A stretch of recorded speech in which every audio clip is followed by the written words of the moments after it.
Iran diketahui telah mengembangkan sistem pertahanan udara Kordat ke-13. Sistem udara taktis ini dirancang untuk melawan pesawat Amerika Serikat dan amunisi udara.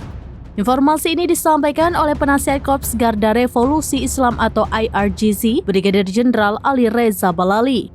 Dikutip dari Al-Mayadin, ia merupakan penasihat pasukan Dirgantara IRGC yang terkenal.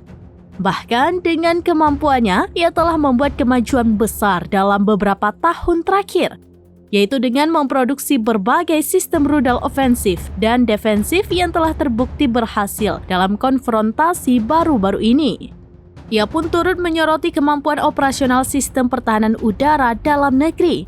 Dikatakannya sistem pertahanan udara taktis Kordat ke-3 adalah sistem bergerak dan taktis, dirancang untuk melawan pasukan Amerika di wilayah tersebut.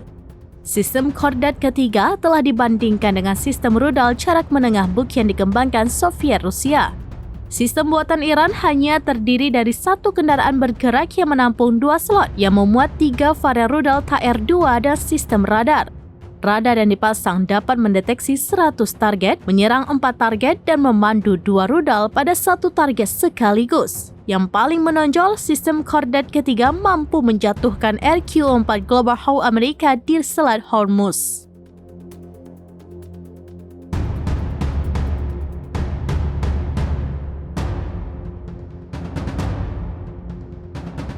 Download Tribun X sekarang, menghadirkan lokal menjadi Indonesia.